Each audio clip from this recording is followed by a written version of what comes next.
Greetings, everyone. Welcome back to Tuesdays with Tom. Our vlog this week focuses on what everybody is talking about, of course, the coronavirus and what's happening with COVID-19. Just 3 weeks ago, I was just in the auditorium right behind me talking about the premiere of Freaky Friday. And 3 weeks later, I find myself in an empty school. Times are changing rapidly, and I hope this message finds you and your family well, even amidst this uncertain time. This day in history, this is directed to parents, so I hope I hit a few right notes. 2019, this day, Gronk retired. In 2005, guess what television show premiered? Starring Steve Carell, The Office. In 1989, on this day, the Exxon Valdez crashed. The Alaska oil spill began. 1989. And for those of you who were around my time, let's say, 1962, this day, I was born. Two legendary rockers premiered as Little Boy Blue and the Blue Boys. They would become known as the Rolling Stones, Keith Richards and Mick Jagger.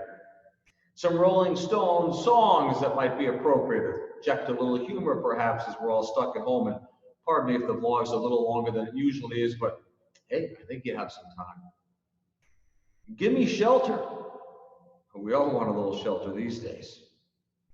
You can't always get what you want.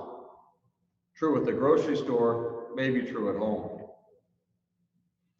They had a song called 19th Nervous Breakdown. You and I were probably getting up around our 20th by now. And then a lot of our students would appreciate this classic Stones hit, Under My Thumb, right? How many of our teenagers feel like they are under our thumbs? On a more serious note, one of my favorite Stones songs is Waiting on a Friend. Many of our students these days are without the constant company of their friends, their classmates, their teammates, waiting on a friend, virtually almost. Let's help them to weather this storm, and that's really what this is about. So how will this moment in history be recorded? I wonder, what will people say? What will historians write? After all the symptoms and stats and shutdowns, after all the rhetoric and response, and what I hope is the recovery, what will people say about this moment in history in this country? I hope they'll say it was met with courage and compassion.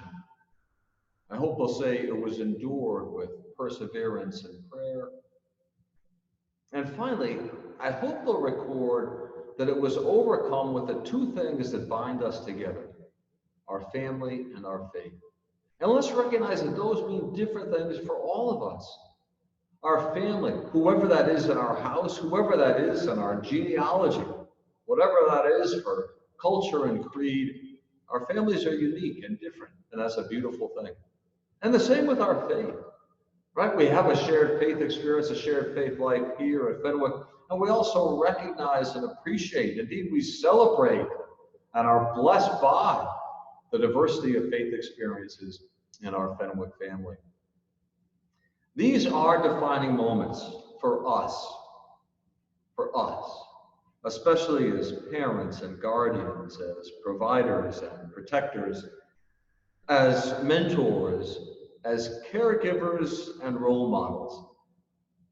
We're the ones that people are looking to set the tone, to raise the bar, to make things right, or to make things even normal, whatever that means today. Particularly for our kids, for our children of various ages, they are looking to us.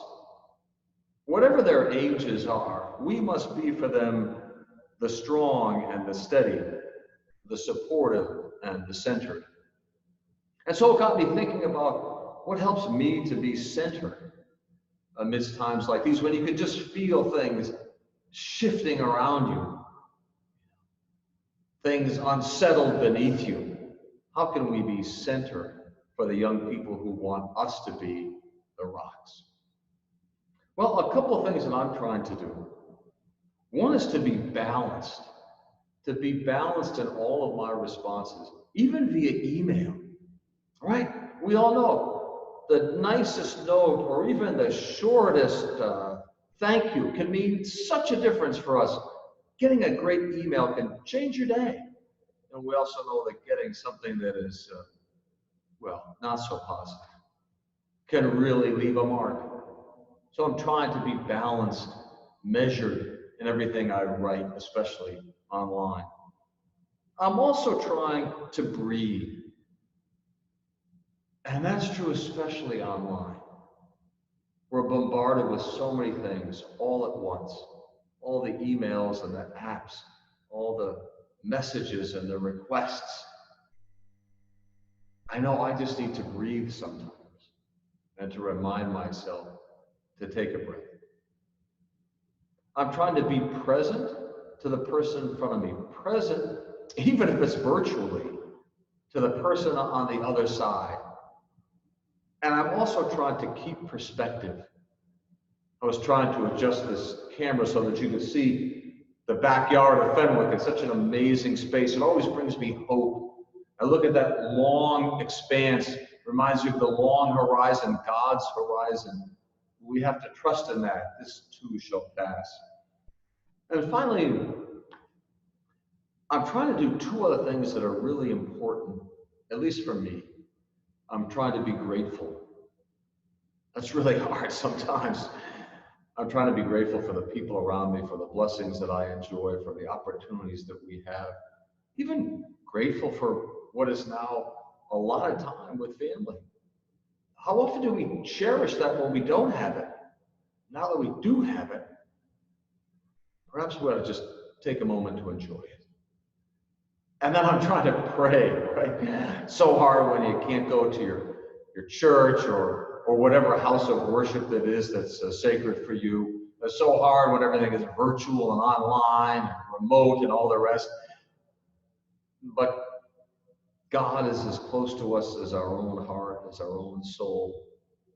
I know I'm trying to be better at making time and taking time for prayer, to invite God into my life, because I do feel sometimes that God is right there next to me, asking, waiting. The door is open, he's saying. You just got to walk through. Prayer is my way of doing that.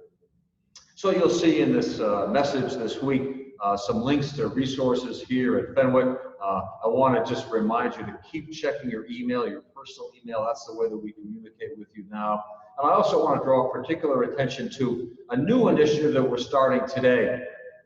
It's an initiative that's really meant to bring hope and light into this moment in time. It's called Droplets of Joy. Hashtag Droplets of Joy. I hear enough about the other droplets. We want some droplets of joy. You'll see the link to that and read more about it in this message this week. So that's it for today. If you need anything at all, please reach out to us. And that's true for your sons and your daughters. If they need anything at all, we're here. It may be virtual, but we're here. Blessings to you and to your family on this day. Take care and God bless.